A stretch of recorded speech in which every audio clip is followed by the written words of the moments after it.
यार, ये बात तब की है जब मैं कॉलेज फर्स्ट ईयर में था। मेरा एक दोस्त था, अरसलान।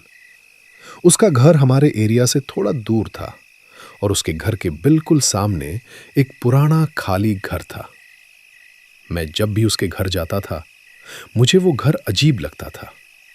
खिड़कियां टूट चुकी थीं, गाटे पुराना था और रात को वहां बिल्कुल अंधेरा होता था। एक दिन मैंने मजाक में उससे पूछा, ये घर इतना क्रीपी क्यों लगता है? वो हंसने के बजाय सीरियस हो गया। उसने कहा, इस घर के बारे में रात को बात मत किया कर। मुझे लगा वो मजाक कर रहा है। फिर एक दिन उसके पेरेंट्स शादी पे सिटी से बाहर गए हुए थे। उसने मुझे बोला, आज रात आजा, गेमिंग करेंगे।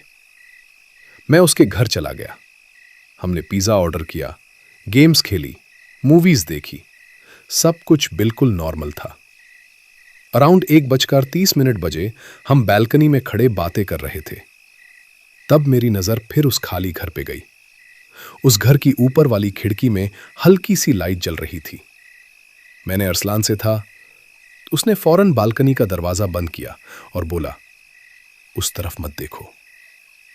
इस बार मुझे भी अजीब फील हुई। मैंने पूछा, क्या सीन है? उसने बताया कि पिछले ओनर की फैमिली अचानक गायब हो गई थी और तब से लोग कहते हैं कि कभी कभी ऊपर लाइट जलती है। मैं हंसा और बोला, चल देख के आते हैं।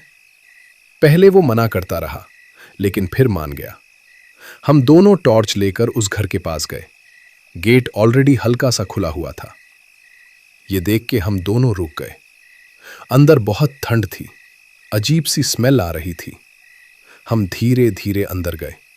हर जगह डस्ट थी, पुराना फर्नीचर था, लेकिन एक चीज अजीब थी। सीढ़ियों पे फ्रेश फुटप्रिंट्स थे, जैसे कोई अभी अभी ऊपर गया हो। हम एक दूसरे को देखने लगे। फिर ऊपर से किसी चीज गिरने की आवाज आई, थम। हम डर गए, लेकिन क्यूरियोसिटी की वजह से ऊपर चले गए। ऊपर एक रूम का डोर आधा खुला था, अंदर लाइट जल रही थी। हमने डोर पुश किया। रूम बिल्कुल खाली था। बस कॉर्नर में एक पुरानी कुर्सी थी और कुर्सी धीरे धीरे हिल रही थी, जैसे कोई अभी उस पर बैठा हो। अरसलान ने फौरन कहा, भाग। हम सीढ़ियों की तरफ भगे, लेकिन नीचे जाकर मैं फ्रीज हो गया। मैं गेट के पास खड़ा था और गेट के बाहर अरसलान खड़ा हुआ था। वो मुझे देखकर चिल्लाया, भाग, पीछे मत देखना।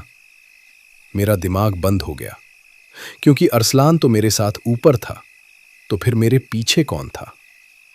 मेरे बिल्कुल कान के पास किसी ने धीरे से कहा, तुम बहुत देर से आ गए। उसके बाद मुझे कुछ याद नहीं। सुबह मेरी आंख हॉस्पिटल में खुली। अरसलान मेरे पास बैठा था। उसने बताया कि मुझे उस घर के बाहर बेहोश मिला था, और सबसे अजीब बात, सीसीटीवी में मैं अकेला अंदर गया था। उस रात अरसलान कभी मेरे साथ था ही नहीं। फिर स्टोरी यही खत्म हो जाती है। Thanks for watching.